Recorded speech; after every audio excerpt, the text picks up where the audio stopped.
Hello sister W with love अनशन में आप सबका स्वागत है। मैं इन्फिनिटी रोमांस का पार्ट 3 लेकर आई हूँ। हमने उस पार्ट में देखा था कि हमारा चाचा एंड वो लड़का हिप्नोटाइज होकर ही एक दूसरे के साथ इंटीमेट होते हैं एंड देन वो वहीं पे बेहोश हो जाते हैं। तब चलते हैं उसके आगे।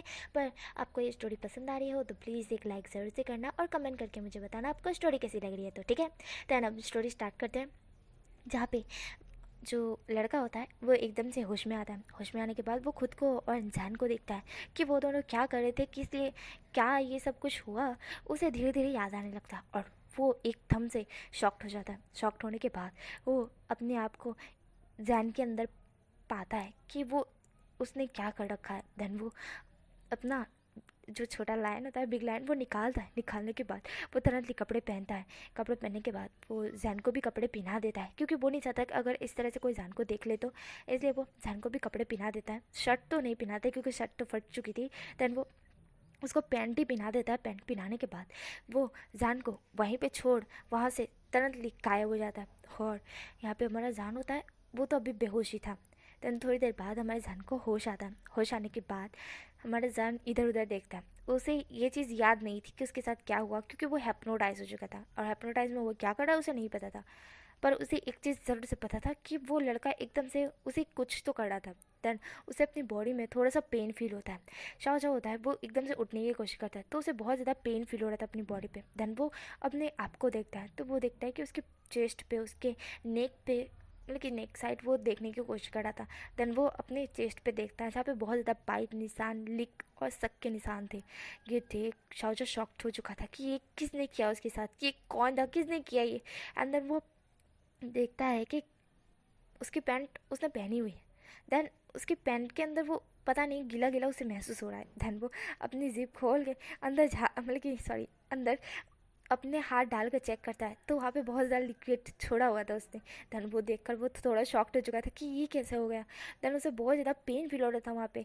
देन वो है ना अपनी जिप फिर बंद करता है और बंद करने के बाद वो धीरे रह के खड़ा होता है और उसे बहुत ज़्यादा दर्द हो रहा था और वो एकदम से चीख मार के कहता है आह, ऐसा वो बोलता है। देन बोलने के बाद हमारा जो शाहजहाँ होता है वो पेड़ के सहारे खड़ा था। एंड खड़ा होने के बाद वो खुद को देखता है और कहता है कि ऐसे में मैं कॉलेज के अंदर भी नहीं जा सकता।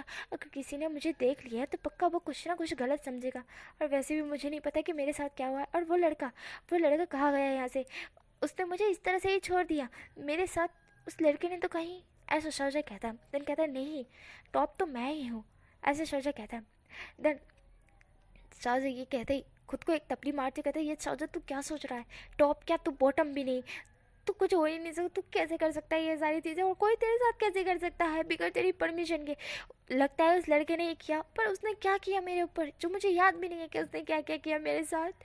आउच, मुझे बहुत ज़्यादा दर्द हो रहा है, मैं उसे ज़िंदा खा जाऊँगा अगर वो मुझे मिला तो, मैं उसे मार डालूँगा, ऐसा शाहजहाँ बोलता है। देन शाहजहाँ बोलते ही अपने आप को देखता है और वो कहता है बहुत ज़्यादा ही दर्द हो रहा है, मुझे बहुत दर्द हो रहा है, मैं क्या करूँ, ऐसा शाहजहाँ सोचता है। देन वो अपना पॉकेट, मतलब कि उसके पॉकेट में फ़ोन तो था ही।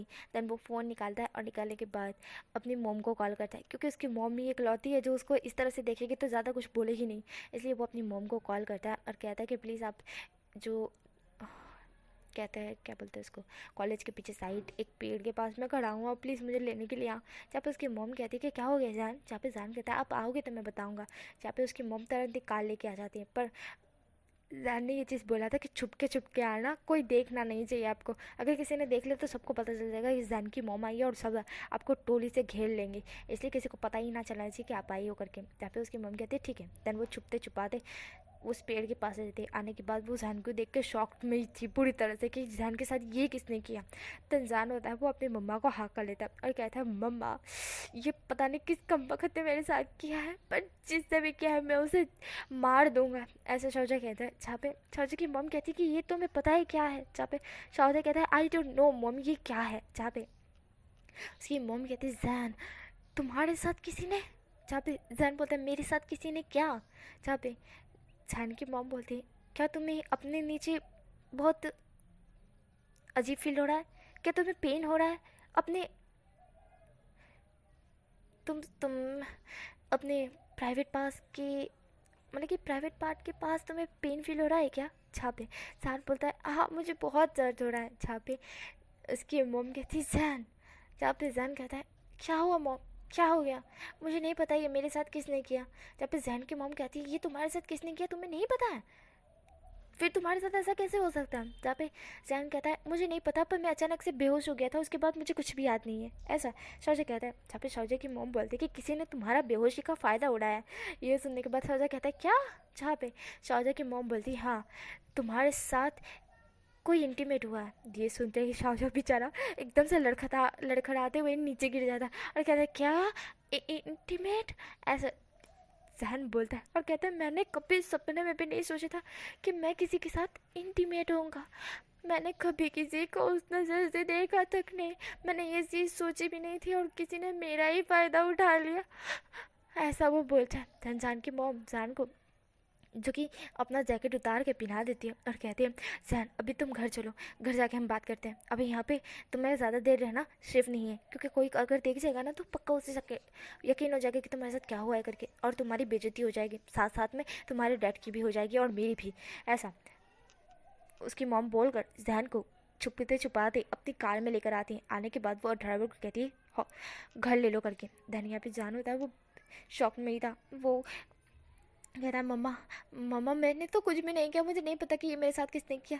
इंटीमेट, मेरे साथ कोई इंटीमेट हुआ है, वो पक्का वो ये लड़का होगा, वो मार्क्स वाला लड़का ऐसा सोचा कहता है। जहाँ पे उसकी मम कहती है मार्क्स वाला लड़का, जहाँ पे जैन कहता है हाँ वो मार्क्स वाला लड़का वो था, वो ही था मेरे पास, उसके अलावा तो वहाँ पे कोई भी नहीं था। जहाँ पे वो उसकी मॉम कहती है अच्छा ठीक है हम घर जाके बात करते हैं ऐसा। उसकी मॉम कह के घर पहुँचते हैं। घर पहुँचने के बाद उसकी मॉम अपने टेबल से एक मेडिसिन निकाल के जान को देती हुई कहती है इसे खा लो, इससे तुम्हें पेन नहीं होगा। जहाँ पे जान बोलता है कि ये आपके पास क्या कर रही है। जहाँ पे जान की मॉम बोलती है तुम्हारे डैड अब ऐसा कुछ मेरे साथ करते हैं ना तब ये पेन किलर मेरे लिए काम आती है ऐसा। जान की मॉम बोलती है। जान समझ जाता है, जान के थोड़े से कान रेड होते हैं। देन वो उस पेन किलर को ले लेता है एंड लेने के बाद ही उसे थोड़ी देर में ही आराम फील होने लगता है। उसे वो पेन जो फील हो रहा था उसको वो अब फील नहीं हो रहा था। जान कहता है मुझे खस के खुद को नहाना है एंड ऐसा बोल वो वॉशरूम में भाग जाता है। जान की मॉम जान के कपड़े वॉशरूम के बाहर लटका देती है और कहती है मैंने वॉशरूम के बाहर तुम्हारे कपड़े रखे हैं तुम ले लेना ऐसा बोल वो रूम से बाहर आ जाती है। आने के बाद वो सीधा प्रिंसिपल ऑफिस में कॉल करते हुए कहती है कि मार्क्स वाला लड़का, जैसे कि शाहजहाँ ने कहा था ना कि उसने मार्क्स पहना हुआ था वो लड़के ने, तो प्रिंसिपल ऑफिस में जान की मॉम कॉल करते हुए कहती है कि क्या कोई ऐसे लड़के हैं जो मार्क्स पहन कर आते हैं। जहाँ पे प्रिंसिपल वाले कहते हैं कि हाँ बहुत सारे लड़के हैं। जहाँ पे जो जान की मॉम होती है वो कहती है कि सबको अभी इसी वक्त मेरे घर भेज दो। जहाँ पे प्रिंसिपल कहते हैं कि क्या हुआ मैडम। जहाँ पे जान की मॉम बोलती है कि मुझे कुछ काम है उन लोगों से, इसलिए जितने भी मार्क्स जो भी पहनता है जितने भी लड़के हैं वो सारे के सारे लड़कों को इधर भेज दीजिए ऐसा। जान की मॉम बोलती है। धन प्रिंसिपल जान की मॉम की बात मानते हुए कहते हैं ठीक है मैडम मैं भेज रहा हूँ ऐसा वो बोलते हैं एंड कॉल कट कर देते हैं। और जितने भी मार्क्स वाले लड़के थे उन सारे लड़कों को जो कि जान के घर भेज देते हैं। यहाँ पे जान की मॉम होती है वो वेट कर रही होती है। यहाँ पे जैन खुद को बल्कि क्लीन करके आ चुका था। खाना आने के बाद वो आके अपनी मॉम की तरफ देखता है। उसकी मॉम बोलती है कि अभी कुछ लड़के आने वाले तो तुम पहचानना कि वो लड़का कौन है। जिस पे जान मैं जवाब देता है। ध्यान वहाँ पे कुछ 7 या 8 लड़के आते हैं एंड आने के बाद वो जान की मॉम के सामने खड़े हो जाते हैं एंड प्रिंसिपल भी वहाँ पे था। प्रिंसिपल बोलते कि मैडम आपने क्यों बुलाया। जहाँ पे जान की मॉम कहती है मैं आपको थोड़ी देर में बताती हूँ। देन वो जान की तरफ देखते हुए कहती है कि जान देखो इनमें से कोई था क्या। जान उन सबको देखता है तो जान कहता है कि नहीं इनमें से एक भी नहीं है ऐसा चाचा कहता है। जहाँ पे मैडम जो हमारी जान की मॉम थी वो कहती है कि कोई और मार्क्स वाला लड़का नहीं है क्या कॉलेज में। जहाँ पे हम वो जो प्रिंसिपल होते हैं वो कहते हैं कि मैडम पहले बताइए तो सही क्या बात है। जहाँ पे जान की मॉम जान की तरफ देखते हुए कहती है कि क्या वो कॉलेज का था कि बाहर का। जहाँ पे जान कहता है वो कॉलेज का ही था मॉम, उसने कॉलेज के कपड़े पहने थे और वो कॉलेज की ही बुक लेके बैठा हुआ था, वो गैलरी की बुक ऐसा। हमारा जान बोलता है। धन जान की बात सुन के जान की मॉम प्रिंसिपल की तरफ देखते हुए कहती है कि कोई लड़का बाकी है क्या कोई मार्क्स वाला जो अभी आया नहीं है। जहाँ पे प्रिंसिपल याद करते हैं और वो कहते हैं कि हाँ एक न्यू लड़का जो कि 2-3 दिन पहले ही आया है कॉलेज में, वो आया था बट अभी नहीं है वो कॉलेज में, सुबह से आफ्टरनून तक तो वो कॉलेज में ही था ऐसा वो कहते हैं। जहाँ पे जान की मौत होती है वो बोलती है कि उनको घर से कॉल करके बोलो कि यहाँ आए करके। जहाँ पे प्रिंसिपल कहते हैं कि ठीक है। देन वो अपने फ़ोन से उनको कॉल करते हैं, जहाँ पे वो सीधा एक मेंशन में कॉल करते हैं, जहाँ पे एक लेडी उठाते हुए कहती है हेलो।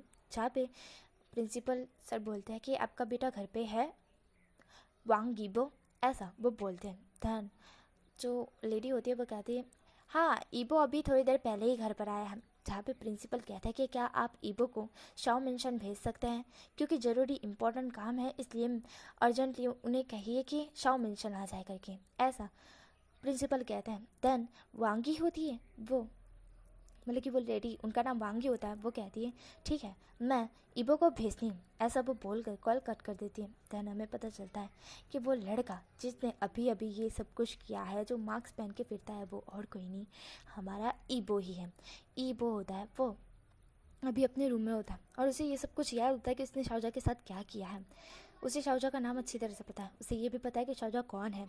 शाओजा के बारे में सब कुछ ईबो को पता है। ईबो जो कि अभी रूम में बैठा हुआ था और खुद को एक थप्पड़ मारते हुए कहते तुमने ये क्या किया, तुमने कितनी बड़ी गलती की है, तुम्हें पता है ईबो तुम इस तरह से कैसे कर सकते हो। अगर ये बात अगर मॉम को पता चल गई तो क्या होगा, अगर ये बात डैड को पता चल गई तो क्या होगा। ईबो तुम इससे कैसे कर सकते हो, कितनी बड़ी गलती की है तुमने। ईबो इसकी पनिशमेंट तुमको लेनी पड़ेगी। ईबो खुद को बहुत ज़्यादा ही डांट रहा था, बहुत ज़्यादा ही बोल रहा था। देन ईबो की मॉम बोलती ईबो, जहाँ पे ईबो एकदम से खड़ा हो जाता है और कहता है मॉम क्या हुआ। जहाँ पे उसकी मॉम बोलती है कि तुम्हारे प्रिंसिपल का फ़ोन आया था, वो बोल रहे तुम शाओ मेंशन जाओ करके। जहाँ पे ईबो की आंखें बड़ी हो जाती है और वो कहता है शाओ मेंशन क्यों। जहाँ पे ईबो की मॉम बोलती है मुझे नहीं पता ईबो, पर वो तुमको बुला रहे हैं शाओ मेंशन। जहाँ पे ईबो बोलता है मॉम उन्हें कह दीजिए कि मैं थोड़ा बीमार हूँ। जहाँ पे वांगी कहती तुम तो बड़े ठीक हो ईबो, और तुम्हें तो पता है हम बीमार नहीं हो सकते। जहाँ पे ईबो बोलता है आई नो पर मुझे नहीं जाना है, ऐसा ईबो बोलता है। दैन वांगी कहती ईबो क्या तुम मुझसे कुछ छुपा रहे हो। ईबो कहता है नहीं मॉम मैं आपसे कुछ नहीं छुपा रहा। जहाँ पे वांगी कहती है झूठ मत बोलो ईबो, मुझसे कुछ छुपा रहे हो तुम। और ये क्या, और ऐसा बोलते ही वो ईबो के नेक के पास देखती है, जहाँ पे एक बाइट निशान था जो कि हमारे शाहजहाँ ने दिया था। देन ईबो होता है वो एकदम से जहन मतलब कि अपनी मोम की आंखों को अपने नेक पे फील करते हुए तुरंत ही अपने नेक पे जो अपना शर्ट होता है वो थोड़ा ऊपर कर लेता है और कहता है मॉम। जहाँ पे वांगी एकदम से ईबो को पकड़ते हुए कहती है ईबो तुमने क्या किया है। जहाँ पे ईबो कहता है नहीं मॉम मैंने कुछ नहीं किया। जहाँ पे वांगी कहती है मुझे सच सच बोलो ईबो तुमने क्या किया है। जहाँ पे ईबो होता है वो कहता है मॉम मैंने कुछ भी नहीं किया। जहाँ पे वांगी कहती है ईबो मुझे सच बोलो क्या किया है तुमने।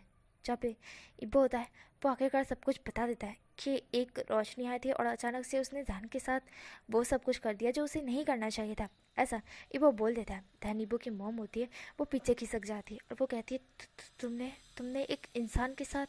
जहाँ पे ईबो बोलता है मॉम आई नो कि ये चीज़ बुरी है, मुझे भी पता है, पर मुझे नहीं पता कि मुझे क्या हुआ था और ये मैंने खुद नहीं किया, मैं तब होश में नहीं था मॉम, मुझे नहीं पता था मैं ऐसा कुछ कर रहा हूँ करके, अगर ऐसा कुछ कर रहा होता तो मैं रुक जाता, ऐसा ईबो बोलता है। तन ईबो कहता है मॉम मेरी बात सुनिए, मैंने ये जानबूझ के बिल्कुल भी नहीं किया है, मैंने शाओजा के साथ जानबूझ के वो सब नहीं किया है, मैं आपसे कह रहा हूँ शाओजा शायद भूल जाएगा इस चीज़ को। जहाँ पे वांगी कहती है पर हम नहीं भूल सकते। जहाँ पे हमारा ईबो बोलता है मैं जानता हूँ, मैं बिल्कुल अच्छी तरह से जानता हूँ मॉम कि हम नहीं भूल सकते, पर मैं कुछ नहीं कर सकता, ये मेरी गलती नहीं है, मैं होश में नहीं था, मुझे नहीं पता मेरे साथ क्या हुआ था, वो अचानक से वो रोशनी आई और मुझे पता नहीं क्या हो गया और फिर मैंने ये सब कुछ कर दिया, मेरी गलती नहीं है मॉम, आप मुझ पर बिलीव कीजिए मैंने कुछ भी नहीं किया है, मैं सच बोल रहा हूँ मॉम, मैंने मैंने मैंने ऐसा कुछ भी नहीं किया है, बस वो मुझे नहीं पता था मैं ऐसा क्यों कर रहा हूँ, किस लिए कर रहा हूँ, मुझे नहीं पता था, मुझे लगा मैं हिप्नोटाइज हो चुका हूँ और जब मुझे ये चीज़ पता चली तब मैं पूरी तरह से शॉक्ड हो चुका था। एंड देन मैंने वहीं पे शाओजा को छोड़कर यहाँ आने का सोचा। जहाँ पे वांगी कहती है कि ये तुमने गलत किया ईबो, शाओजा को तुम्हें यहीं पे लेके आ जाना चाहिए था। जहाँ पे ईबो कहता है मॉम क्या अगर मैं यहाँ पे लेकर उसको आता तो उसे पता चल जाता कि हम कौन हैं। जहाँ पे वांगी कहती तो पता चलने देते, तुमने जो उसके साथ किया है उसके बाद शायद वो किसी का हो नहीं सकेगा। जहाँ पे हमारा जान कहता है आई नो, मुझे पता है कि वो किसी का नहीं हो सकेगा, बिल्कुल अच्छी तरह से पता है। पर अगर वो भूल ही जाए इस चीज़ को तो वो किसी को भी अपना बना सकता है। जहाँ पे वांगी कहती इबो, जहाँ पे इबो कहता है मॉम आप प्लीज़ डैड को मत बताइएगा और ना ही हमारे कबीले को, प्लीज़ मैं चाहता हूँ कि ऐसा कुछ ना हो करके, इसलिए शाहजहाँ के दिमाग से ये चीज़ हटा दूंगा मैं, ऐसा इबो बोलता है। दैन वांगी कहती है उन्होंने अभी तुम्हें बुलाया है। जहाँ पे इबो बोलता है हाँ तो मैं जाऊँगा और मैं जाकर वहाँ की सबकी याददाश्त मिटा दूँगा। जो भी मेरे और शाहजहाँ के बीच हुआ है वो आपके और मेरे तक ही रहेगा, ऐसा इबो बोलता है और मास्क पहनते हुए कहता है मैं आता हूँ। ऐसा बोल इबो वहाँ से गायब हो जाता है। एंड यहाँ पे वांगी होती है, वो गहरी सी ब्रीथ छोड़ते हुए कहती है इबो तुम बहुत गलत कर रहे हो, उस लड़के की लाइफ तुमने डिस्ट्रॉय कर दी है, ऐसा वांगी कहती है। यहाँ पे हमारा शाहजहाँ होता है, वो जो कि वेट कर रहा होता है कि इन्होंने फ़ोन किया ना तो कब आएगा वो लड़का, कब आएगा कब आएगा। वैसे शाहजहाँ को गुस्सा भी आ रहा था पर पता नहीं उसे बहुत अच्छा फील हो रहा था कि उससे वो लड़का आ रहा है करके। जैसे ही शाहजहाँ ने ये बात सुनी थी कि वो लड़का आ रहा है, शाहजहाँ की दिल की धड़कनें तेज़ हो चुकी थी। दैन शाहजहाँ फील कर पा रहा था कि उसका दिल बहुत तेज़ी से धड़क रहा है, जैसे कि उसको अपने राजकुमार का इंतज़ार हो। इस तरह से शाहजहाँ होता है वो वेट ही कर रहा होता है। यहाँ पे हमारा इबो होता है, वो वहाँ से गायब होकर सीधा कार में प्रकट होता है। एंड वो ड्राइवर होता है, वो कहता है कि कहाँ पे, जहाँ पे हमारा इबो बोलता है शाओ मेंशन। दैन वो ड्राइवर होता है वो शाओ मेंशन की तरफ ले लेता है। दैन यहाँ पे हमारा जो जान होता है एंड जान की मोहम्मद थी वो वेट ही कर रहे थे और प्रिंसिपल भी एंड वो लड़के भी। दैन तभी वहाँ पे इबो की कार की एंट्री होती है। दैन इबो कार से उतरता है और मेंशन के अंदर की तरफ आने लगता है। वो दो बॉडीगार्ड्स थे उसको नहीं रोकते। जान इबो होता है वो अंदर आ जाता है, मास्क पहने हुए उसने रखा हुआ था एंड उन्हें गॉगल्स भी लगाए हुए थे। वो अंदर आता है, आने के बाद वो वहाँ पे खड़ा हो जाता है उन सारे लड़कों के सामने ही, जहाँ पे जो इबो की जान की मॉम होती है वो उसकी तरफ देखती है। देन जान होता है वो इबो की तरफ देखता है और जान की दिल की धड़कनें एकदम से फास्ट हो जाती है एंड एकदम से फास्ट हो जाती है एंड वो बस इबो को देख रहा था। इबो ने भले ही मास्क पहना हुआ था पर जान को इबो का फेस जैसे उसके मास्क के पीछे से ही नज़र आ रहा था। देन वो बस इबो को देखे जा रहा था। देन जान की मॉम जान की तरफ देखती है, देन वो इबो की तरफ देखती है। देन जान की मॉम जान की तरफ देखते हुए कहती है कि जान बताओ ये है वो लड़का, ऐसा वो कहती है। देन जान बस इबो को देख रहा था। जान की आँखों में बहुत ज़्यादा ऐसा लग रहा था कि जैसे वो उस शख्स को देख रहा है जिसके लिए वो कुछ फील कर रहा है। देन वो बस इबो को देखे जा रहा था। इबो जो कि जान की तरफ देखता है। अब इबो को अच्छी तरह से पता था कि जान उसे किस नज़र से देख रहा है। इबो को ये चीज़ अच्छी तरह से पता है। इबो होता है वो उन सब की तरफ देखता है, ध्यान आंखें बंद करता है और जादू करने लगता है। ये देख सब लोग शॉक्ड हो जाते हैं। हमारा जहान होता है बस इबो की तरफ देख रहा था। देन इबो होता है वो सबके बीच में एक मैजिक ट्रॉय बनाता है। देन बनाने के बाद उसे एकदम से वहाँ पे जो चुटकी बजाते ही वहाँ पे ये कर देता है। तो इसके कारण जितनी भी जो अभी अभी हुआ था और जो पहले हुआ था इबो और जान के बीच, वो सब कुछ सब लोग भूल चुके थे। बट हमारा जान है ना वो अभी भी इबो को देख रहा था।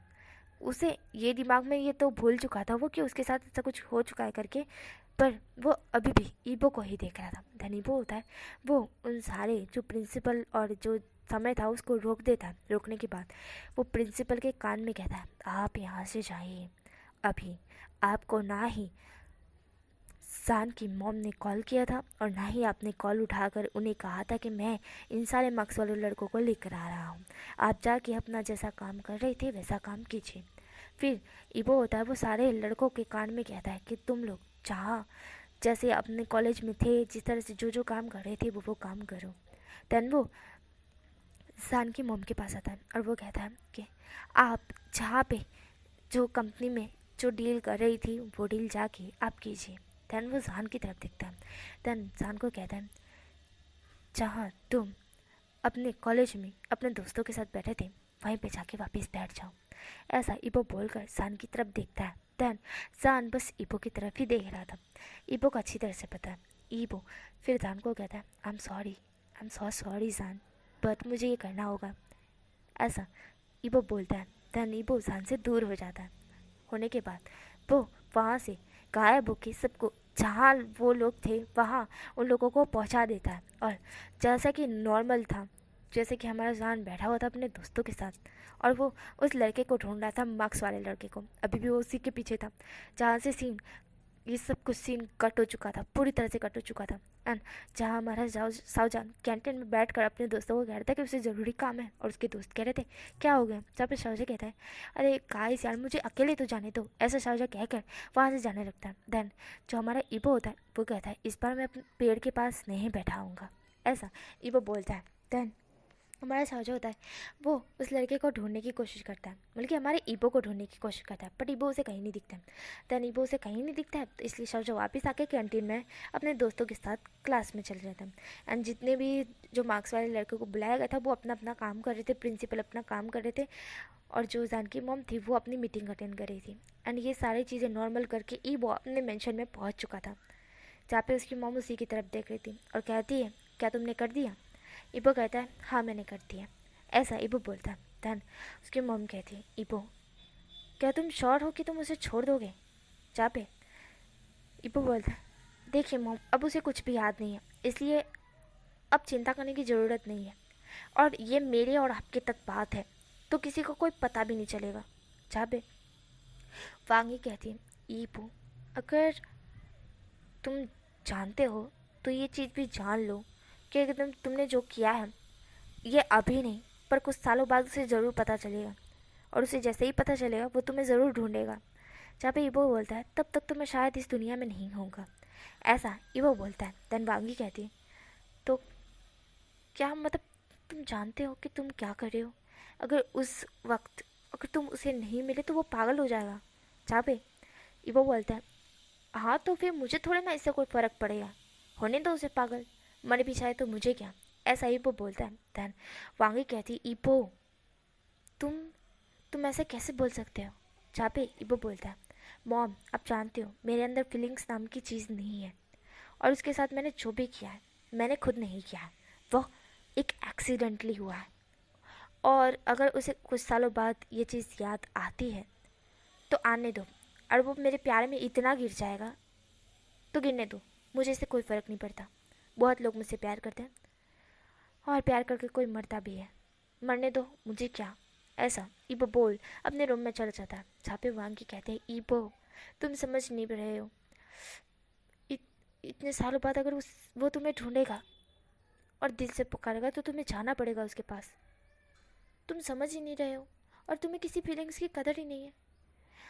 मैं गॉड से दुआ करती हूँ कि वो लड़का जिसकी ज़िंदगी तुमने डिस्ट्रॉय की है, मैं चाहती हूँ कि वो तुम्हारी लाइफ में आए, और मैं चाहती हूँ कि वो तुम्हारा लाइफ पार्टनर बने, क्योंकि तुमने उसकी लाइफ पूरी तरह से डिस्ट्रॉय कर दी है और तुम उसे इस बीच रास्ते पर छोड़कर जा रहे हो। ये गलत है ईबो, बहुत गलत कर रहे हो तुम, ऐसा वांगी कहती है। तो यहीं पे मैं स्टोरी स्टॉप कर रही हूँ, नेक्स्ट पार्ट में मिलेंगे क्या होगा।